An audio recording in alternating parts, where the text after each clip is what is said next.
MSW Media.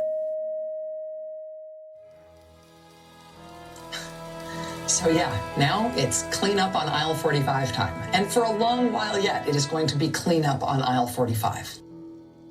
Hey everybody, welcome to episode 264 of Clean Up on Aisle 45. It's Wednesday, February 11th, 2026. I'm Allison Gill. Hey G, what's up? It's Harry Dunn here. Happy Super Day week after Super Bowl, I guess. Yeah. Happy day after Super Bowl Sunday, right? Yeah. Needs to be a national holiday, by the way. I think so too. I had so many friends that texted me, in the group chat, I went to a friend's house and, Super Bowl parties and stuff like that. Everybody, well, not everybody, I'd say about 3/4 of the people that were there definitely called out. So it just needs to be a holiday.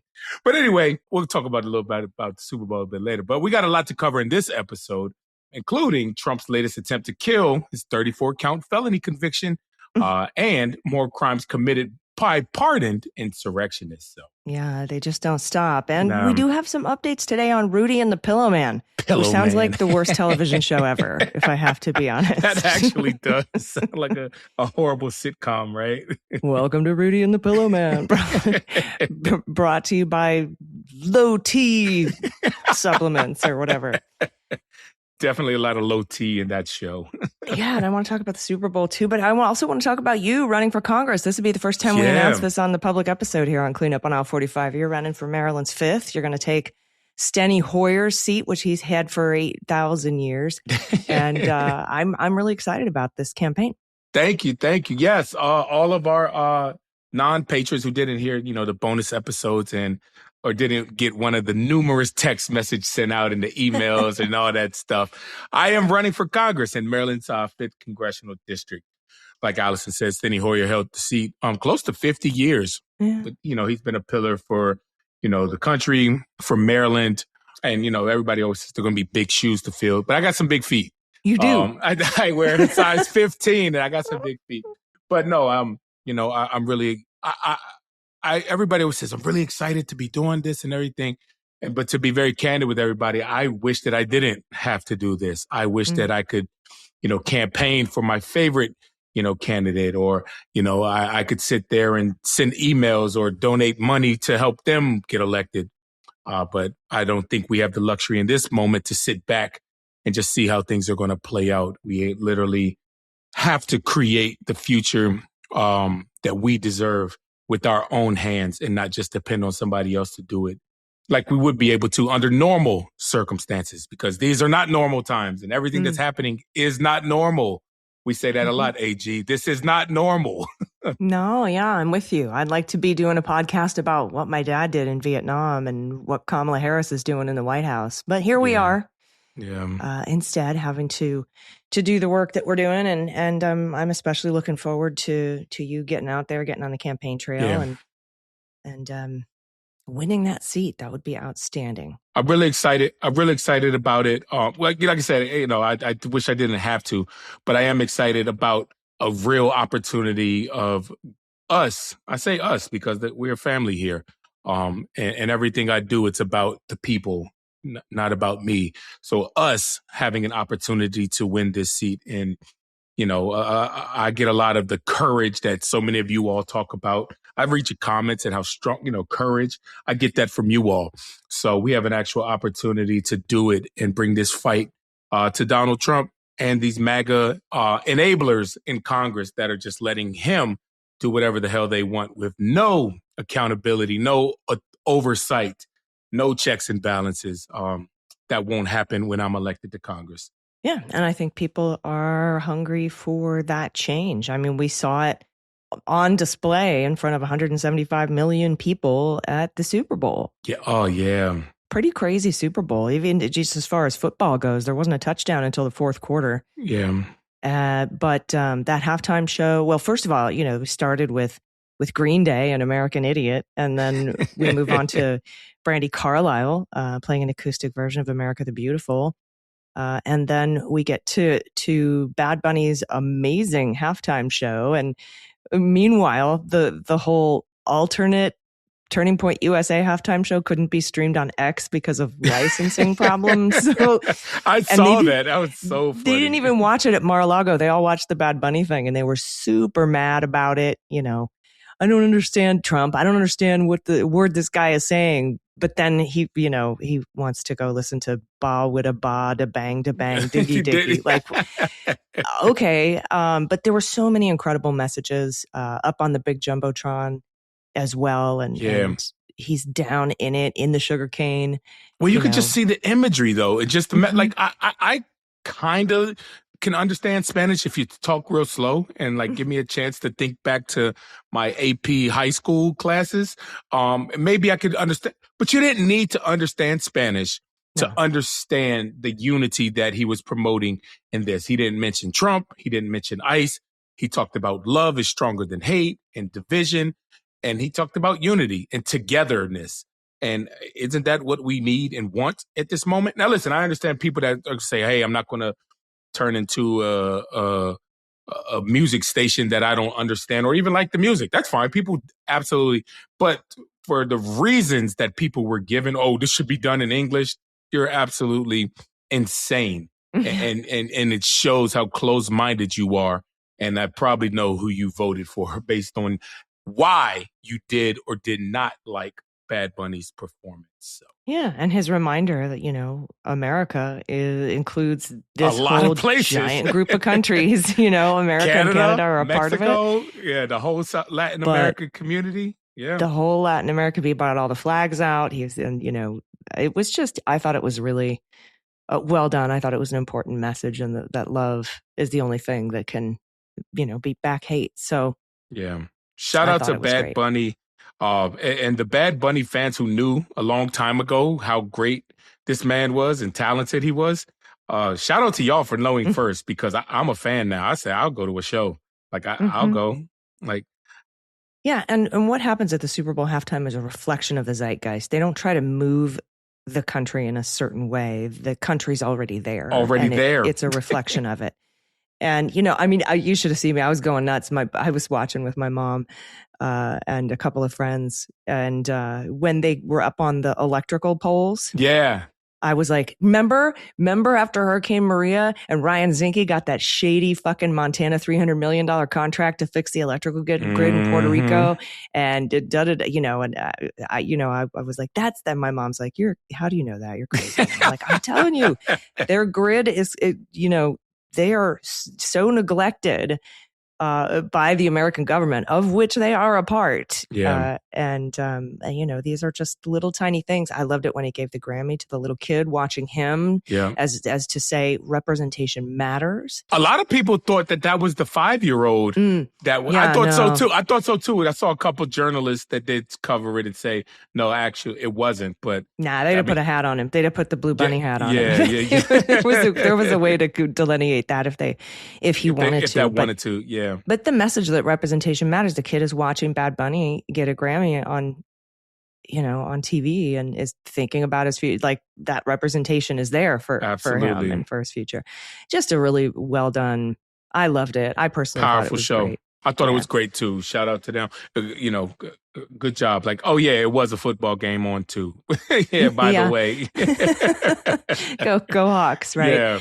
And, hats off to all the amazing, incredible people who are Patriots fans, despite what Robert Kraft and the owner did and what he's donated and what he does with his planes and ice. But like, to the diehard Pats fans that are just, really, really good people, hats off to you too. Incredible. Great defense. season. Held them to 4 field goals until that final fourth quarter. But I know it was a rough night for some Pats fans. They're not my favorite team. I like the Seahawks a little bit better. But I'm a Browns fan. We never get to go to the Super Bowl at all. So you got to live like vicariously through other teams or whatever, right? Yeah. I'm just sort of, I like their uniforms better, whatever. Yeah, exactly. Whatever it is, because we never play past January, really. So. But wonderful halftime show. I thought it was great. All right, before we get into the news, we do have some new patrons to thank, including Christopher Arbezi, Melanie Blum, and Sally. And then our Hall of Famers, Patty B., Accidental Bird Sanctuary founder, Lynn Bentley, Carol Hopkins, David in Brooklyn, We Will Survive, Je suis fatigue, Deborah Kirby, Dr. David, and Tiffany Trump was adopted. Remember, if you become a patron, you can name yourself anything and we'll read it on the air.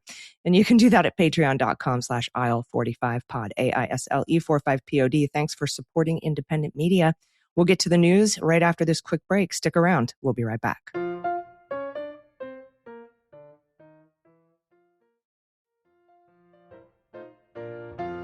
All right, everybody, welcome back. I am now convinced that Customs and Border Protection and ICE officers have a higher crime rate than immigrants. And I'm pretty sure that pardoned insurrectionists commit crimes at a higher rate than immigrants. And we have a couple more examples of that just this week alone. First, Jake Lang. He's the far-right influencer and a U.S. Senate candidate. He was arrested for recording himself kicking over an anti-ICE sculpture at Minnesota's Capitol in St. Paul amid the Immigration and Customs Enforcement Agency's crackdown there. So this guy, he's been kicked out of several bars too. He's trying to be an influencer running for Senate. Yeah. But this guy is he's a terrible person. Well, if you also remember, he's the guy that during the ICE raids they protected him from basically being a mud hole stomped in him when he was out there counter protesting in Minnesota, the protest to at that time Alex Preddy's murder. So yeah. The interesting part was he was actually had the permit for the protest, him and his 5 friends or whatever. Yeah. And it was the thousands of other people who were considered the counter protesters, which I thought was weird. I was like, I feel like if you're outnumbered 1,000 to 1, that you're probably the counter protester. But you're right. The anti-ICE protesters protected that guy from being destroyed. Yeah. Yeah. So they, like you said, they commit crimes at a higher rate, and they clearly don't learn. Because, like I said, he's out there still kicking over ICE sculptures and, just vandalizing and just trying to get himself seen and heard. Yeah. So the ICE sculpture in front of the Capitol in St. Paul said prosecute ICE, and he kicked out the letters. So it said pro-ICE. But local authorities arrested him the same day and jailed him. He's a Florida resident. And they jailed him on suspicion of criminal damage to property. Suspicion. He recorded himself doing it. Yeah. That's a felony. I never understood when I mean, I get it. Innocent to prove it guilty. Like, we're watching you, dude. Like, we see you. We can see you, right? In your camo Lululemons kicking over this sign. That was hilarious. Like, the people talking about his outfit. Like, if you got a chance, go look at the video and watch those Lululemon camouflage. That was some comedic relief right there. Yeah. Now, Common Defense, a veterans organization, commissioned that sculpture and installed it on the Capitol steps there. And they had permits for the display. That's why. Do you remember how Enrique Tarrio was arrested for burning a Black Lives Matter sign on a permitted protest area? A same kind of situation, right? Yeah. Except, those are local DC laws with Enrique Tarrio. This is Minnesota. But same thing, felony destruction of property. And, we'll see what ends up happening to him, but he's under arrest now. Good. Yeah. And as we continue reading about these people, Andrew Tate has been arrested on an outstanding, check this out, child sex crime charge. Yeah. Only the best people, right? He's 36 years old and he was taken into custody on Thursday after spending more than 2 weeks as a fugitive. Totally cool. Totally legal. Yeah. He was one of the more violent insurrectionists. He used bear spray and a metal whip to assault police officers on January 6th. And then he was caught. He was the guy who was caught after bragging about the incident to a honeypot who entrapped him on an online dating app. Like, this woman was putting out hey, were you there on January 6th? I like that. And then she would give all that information to the cops. That was a great story. I remember that when that was happening, people were getting caught off of dating apps, and he was one of the individuals that was stupid. Well, he was stupid enough for being there, stupid for his actions, and stupid talking about it afterwards. So. Yeah. So he got caught. And he was sentenced to 6 years in prison for that. That obviously got pardoned and wiped out. Right. And now he's facing child sex charges from a previous 2016 thing. And he's been on the lam for 2 weeks. They finally caught him. That just gives me the hope, AG, that somehow, sometimes I believe in karma, sometimes I don't. Like, or is it just slow? But that made me smile because it's, karma catching up to him. Yeah, and these guys are criminals. They're going to commit crimes again. Yeah. And those pardons aren't going to help them. Now, Brian Cole, the January 6th pipe bomber, has filed to say, I've been, Trump's pardon covers me. So it's going to be interesting to see how all that plays out. Now, we had a third person arrested too, pled guilty. His name's Chris Moynihan. He threatened Hakeem Jeffries, like a credible death threat to Hakeem Jeffries. And he was a pardoned January 6th insurrectionist. And so he's also now in custody, pleading guilty on Monday to these charges of threats to the minority leader. Is that the one where Mike Johnson said, "Oh yeah, I'm not familiar with it," and he failed to condemn it like immediately? Probably. That's what he says about everything. Yeah, it's terrible. But yeah, Chris, like you said, Moynihan, he pled guilty. I'm curious to see was it a plea deal or was this initial hearing? We'll find out more information about that because he just pled on Monday as we're recording. So probably a plea deal. Probably they were like, we have recordings of you. You did it on the internet. Like, it's you. Yeah. I just hope it's not a slap on the wrist. With this DOJ, like, is it going to be just a slap on the wrist? Hey, okay, he pled guilty. We'll give him a month. Like, come on now. Depends on what judge he gets too. They get to reject that, don't they? Yeah, they do. But also, you got to remember a lot of these judges that are appointed by Republican or by Democrats usually go easier on the sentencing guidlins. And the Republican than judges. Republicans. And we used to praise that. We used to be like, heck yeah. But, now, when the judges are sentencing these seditious conspiracists to 9 years when they should be getting 30 or 40. I remember Biden's DOJ was going to file to rethink those sentences, but they all got pardoned. Yeah, we definitely saw a lot of that. And a lot of the officers, myself included, were angry at a lot of the sentencing memo or the sentencing guidelines would say 25 to 30 years. And they'd be like, oh, here's like 16. 12. Yeah, or 12. Yeah, 12 in some cases. So. Yeah. And that's, for a long time and still for depending on the crime, right? Judges should have that discretion. But if you're making death threats to the, minority house leader, that should probably warrant a more stringent Absolutely. sentence. Especially because like I said, he's already, he's what's it called? Recidivism? Is that the term? When he's already, committed crimes, violent ones at that. So. Yeah, we'll also get to see them fight that their previous crime that was pardoned by Trump shouldn't count toward their sentencing guidelines because, you get longer if you have priors. You get a longer sentence. But that's the thing. It's not expunged. It's time served kind of thing. It's like, all right, you're done. So we'll see that still on litigated. Your record. Yeah, I would love to see how that's litigated. Yep. Me too. I don't know it's going to come out the way we want. It usually never does. But we'll see, and we'll keep an eye on it for you. All right. We have an update on Trump suing himself for $10 billion. We're going to talk about that after this break. Stick around. How crazy is that? It's so dumb. I can't. He keeps doing it. We're going to talk about it. Stick around. We'll be right back.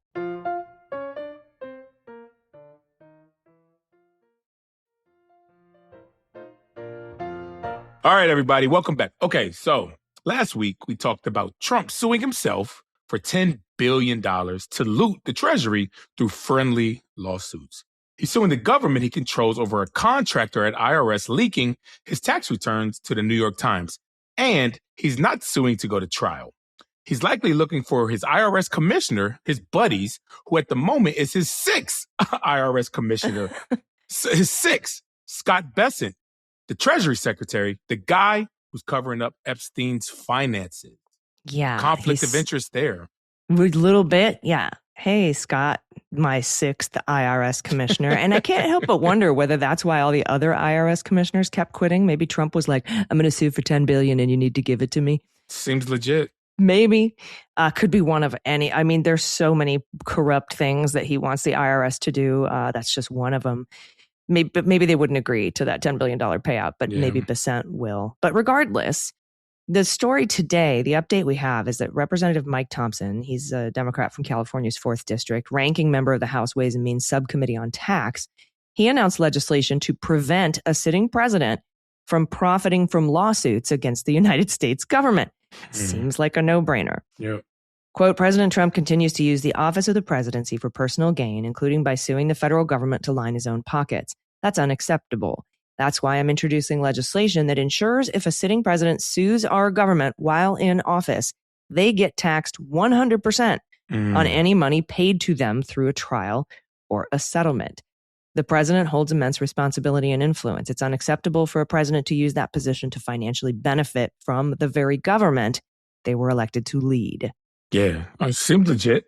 This legislation would add a new provision to the Internal Revenue Code imposing 100% tax on any civil judgment or settlement paid by the United States to a sitting president or the president's immediate family. That's very important in this case, because Donald Trump loves to enrich his family. But this is if the legal action was filed while the president was in office. It will be formally introduced into the House of Representatives this week. What do you see happening in this, AG? I see Mike Johnson not knowing anything about it and failing to bring it to the floor for a vote.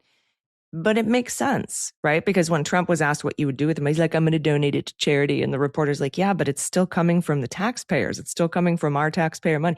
You don't understand. It goes back to they're going to give it to charity. And you're forcing them to give $10 billion to a charity. Is it the Trump Foundation? Because you're not supposed to run that anymore. But I'm glad you brought up the family members too, because, a lot of the sons, the two adult sons, were implicated in those from the Trump organization, by the Trump organization tax returns. So this guy's name is Little John, the IRS contractor who leaked all the stuff. He's already been in trouble, and now Donald Trump wants us to give him $10 billion that he gets to keep.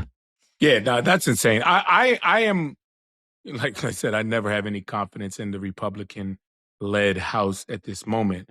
But I do think that there may be 3 or 4 members who would say, you know what, you're right.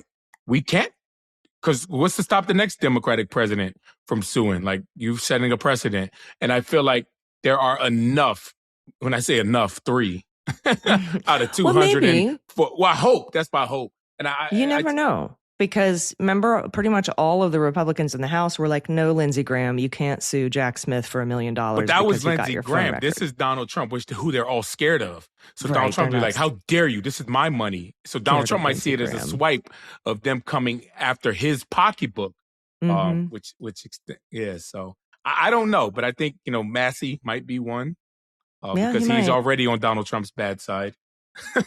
There's a lot of people leaving that aren't running for re-election that might be willing to do it. We'll see. Also from Adam Klasfeld, Donald Trump's attempt to remove his appeal of his 34 felony convictions in New York to federal court following his sentencing appears to be fated for another defeat. I think this is like the 3rd time. Quote, I think we're beating a dead horse. That's senior U.S. District Judge Alvin Hellerstein. That's during a 3-hour oral argument, swatting away arguments by Trump's lawyer on a threshold issue. Trump's criminal convictions have been an historic stain on his presidency that he's struggled to erase. The jury found that Trump repeatedly falsified business records to cover up hush money payments to Stormy Daniels from the voting public in an attempt to influence the 2016 election. Removing the case to federal court would hand Trump a rare victory in his crusade to discredit his criminal prosecution, but the practical effects of such a transfer would be limited. Yeah, if Donald Trump succeeded in transferring this case to federal court, little would change except the speed of his appeal. The state judgment would be entered in federal court. Trump would not be able to pardon his state conviction, but the case would have an expedited path to the Supreme Court, with one intermediate stop before the Second Circuit instead of 2 more state appellate courts. Judge Hellerstein seems exceedingly unlikely to give Trump that fast track. The judge rejected Trump's attempts to transfer his case twice in the past, before trial and months after his criminal conviction.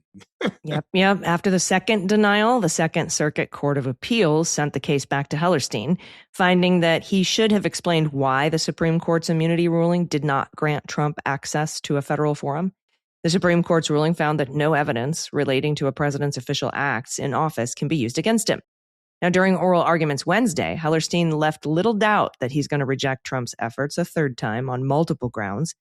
First, he indicated that Trump waived his right to transfer the case to federal court by first choosing to litigate the fallout of the Supreme Court immunities decision in state court. That's a strategic decision, said the 92-year-old jurist. Wow. He's still competent, I guess it sounds like it. The Supreme Court's immunity decision came down on July 1st, roughly 10 days before Trump's original sentencing date, and his defense attorneys challenged the case before Supreme Court Justice Juan Merchan. With an adverse state court ruling imminent, Trump filed his second removal request nearly 60 days later, after the statutory 30-day clock expired. Oops. Hellerstein said that Trump's lawyer were seeking second bite of the apple after losing in New York, the Big Apple, which the removal statute doesn't allow. I know. I wish he said a second bite of the Big Apple. That would have been good. Like, I just thought of that just quickly on my feet like that. Yeah, that would have been a good one. Yeah, Hellerstein, if you're not saying second bite of the Big Apple, what are we even doing here? Yeah. So Trump already filed his opening brief to overturn his convictions with New York's Appellate Division, First Department. That's the state's intermediate appellate court. They have different names for their courts. The Supreme Court is the low court, and then the Appellate Division is their supreme. It's weird there, yeah. But this was the intermediate appellate court. And the judgment against Trump has been entered already at the trial court level. So for Hellerstein, that forms a separate basis to reject Trump's efforts to transfer the case to federal court. He said, there's nothing for me to do, he said. There's nothing to do. Trump's appeal has focused on that finding and challenging the calling of witnesses like former White House Communication Director Hope Hicks and ex-director of Oval Office Operations Madeleine Westerhout. The defense also contests the admission of certain social media posts by Trump. I mean, the ones that like are public everywhere. He's trying to say they were official president business. And so it can't be used against him because of immunity. And he's lost on this so many times, but he keeps trying. Yeah. Trump's lawyer, Jeffrey Wall, a partner at the firm Sullivan and Cromwell, noted that prosecutors called Hicks' testimony the nail in the coffin of the defense. Yeah, unfortunately, judges have already found that the conviction would have been the same without Hope Hicks' testimony and without using his tweets. The Manhattan District Attorney's appellate lawyer, Stephen Wu, noted that these witnesses and exhibits referred to Trump's private acts. Toward the end of oral arguments, Hellerstein noted that Trump is not above the law. Well, yeah, he is, though, kind of. Yeah. If the appellate process continues in New York State court instead of federal court, Trump's convictions will face 2 more levels of review before the Appellate Division and the Court of Appeals, which is New York's highest court. The Supreme Court would not have the option to review the New York Court of Appeals decision. The Supreme Court being the Supreme Court of the United States. Yeah. Hellerstein reserved decision on the matter, but he'll let us know soon. And it's again, it seems unlikely. The dude said, I think we're beating a dead horse and you're not above the law. I have a feeling he's going to kick him to the curb again. But, we'll see. We'll keep an eye on it. And everybody should be following Adam Klasfeld, by the way, on these cases. He's Donald really Trump, I'll tell you one thing he always does. He's always going to fight everything. Like he fights everything. So. Yeah, with our money. Yeah, exactly. I hate him so much. All right. We've got Rudy and the Pillow Man to tell you about coming up here in the D block, but we have to take this one last quick break. So stick around. We'll be right back.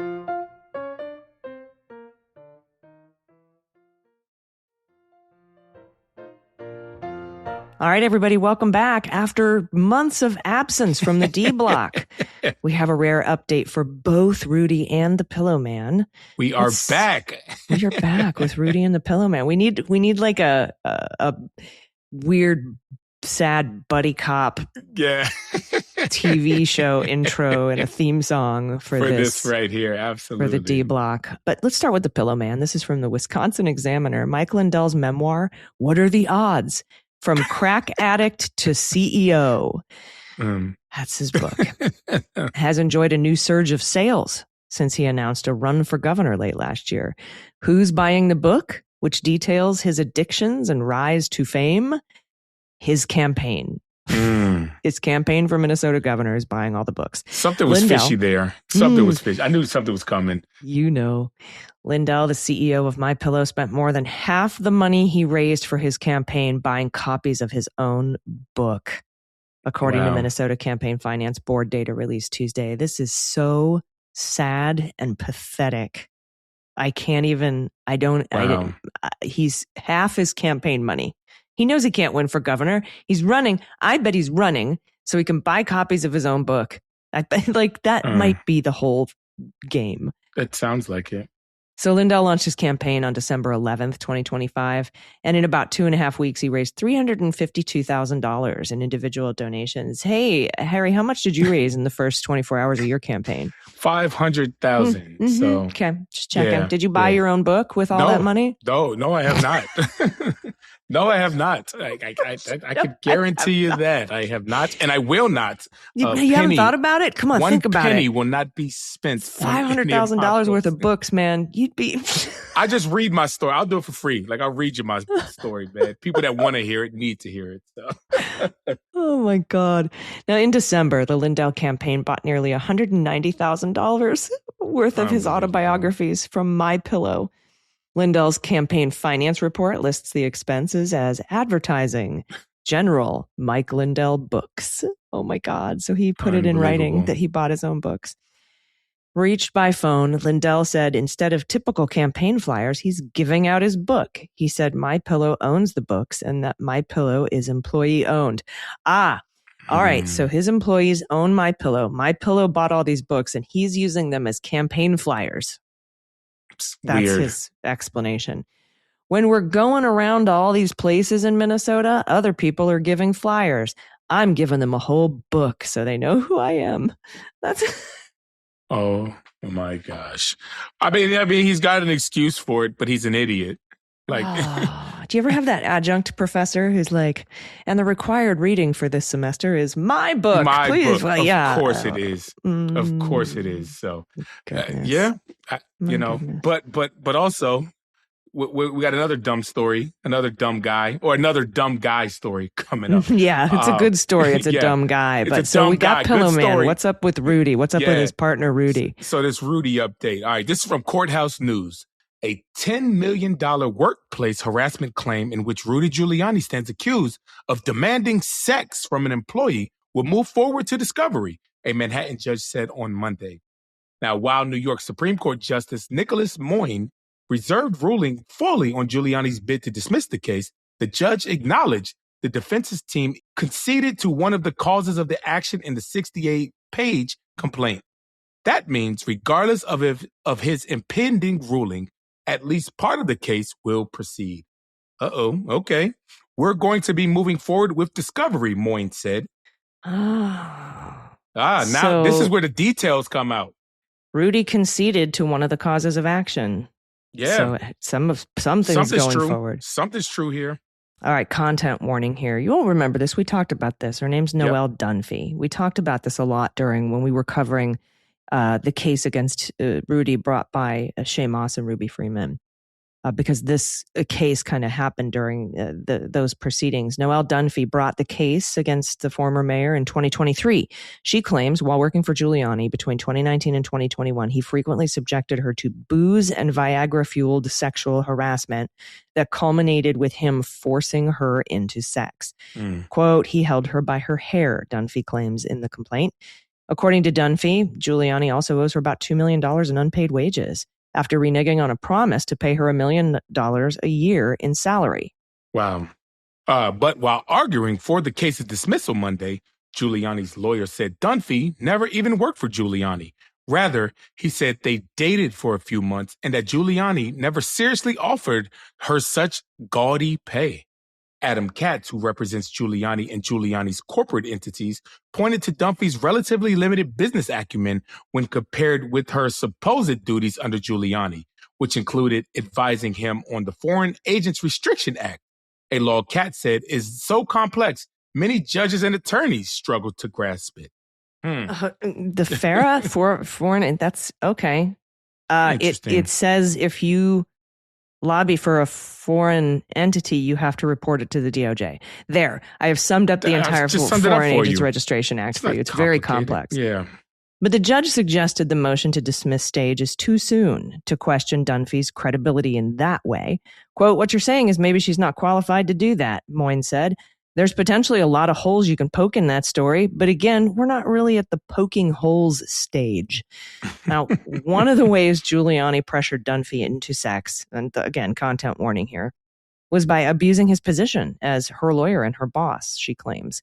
In one instance, she accuses Giuliani of offering her $300,000 if she would forego her legal rights in a pending case and, quote, fuck me like crazy, unquote. Yikes. That statement was recorded by Dunphy. It's on tape.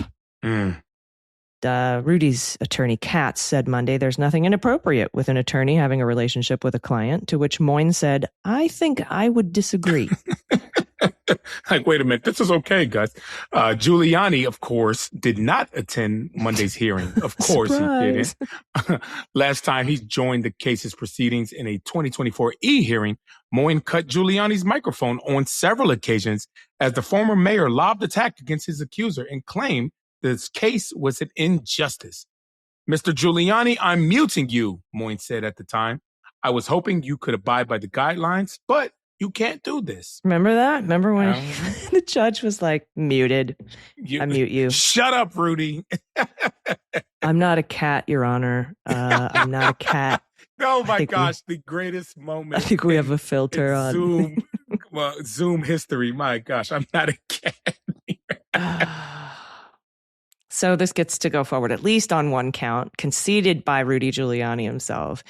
Yeah, and I mean, the argument that there's nothing untoward about a lawyer having a relationship with a client, and for your defense to be like, she's too stupid to advise me. Yeah. Like, wow. That's kind of wild. Yeah, you hired someone too stupid to do the work and forced them to have sex. That's a way better story for you, sir. Yeah. No, it's not. So we're going to keep an eye on this. We love Rudy news, so never seem to end. And that's good. I hope his life sucks ass until it's over. Yeah. Have the day you deserve, Rudy. Seriously, people keep coming after him because he's a terrible, awful, horrible, crimey, disgusting person. And Pillow Man. Oh, now I'm thinking, like, should I write a book and run for office and then buy a bunch of my own book and then ride off into the sunset with my 7,000 copies of my own book? I think it would sell. Your book would sell without you, right? Without you having to run for office, because you're awesome. And we love you. I know, but think of all the books I could buy. Yeah. So stupid. Yeah. Hey, there's nothing wrong with running for office to buy your own book. Oh my God. We give them out as campaign flyers. You can read a whole book about my crack addiction and how I became the CEO of a company that went bankrupt. Yeah. Yay. Way to rise from the ashes, Pillow Man. All right.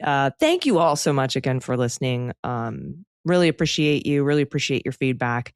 And to Harry, tell them where everybody can go to, support the campaign. Harry Dunn 4 MD. The number 4 or spell out 4 doesn't matter. MD.com. Really appreciate your support. It's encouraging. And while I'm doing something crazy like running for Congress, though y'all all support me, either lets me know that y'all are crazy too, or I'm not as crazy as I think I am for doing it. So I appreciate let's y'all. hear it for imposter syndrome. All of us being like, I can't believe I'm doing this, but I'm doing it. And then everybody's like, we love that you're doing it. And we're all just sort of in the same boat. And I love it. So thank you all. I really appreciate you. HarryDunn4MD.com. You're the best. All right. We're going to keep you tethered to your podcast studio for as long as we can. That's right. Yes, I will be here still showing up in your ears as long as I can, as long as they'll let me. But yes, I will definitely be here because it's as important to me. Awesome. And you're important to us, Harry. You are. Thank you so much for doing this. It's brave and it's awesome and it needs to be done. Thank you. Doing the work, putting in the work. like all of us are every day. Thank you all so much. We'll see you next week. If you're a patron, we'll see you at the bonus this weekend. Thank you. And, I just hope everybody takes a little time for themselves and, make sure you rest to refuel and recharge for the fight ahead, because it's a big one. And we'll all be there right behind you. We got your 6. Well said. All right. We'll see you next week. I'm Allison Gill. Harry Dunn. Thanks, y'all. Cleanup on Aisle 45 is written, researched, and produced by Allison Gill, with editing by Molly Hockey. Our art and logo design are by Joelle Reeder and Moxie Design Studios, and our music is composed and performed by Adam Orr. Cleanup on Aisle 45 is a proud member of the MSW Media Network, a collection of creator-owned podcasts dedicated to news, politics, and justice. For more information, visit mswmedia.com.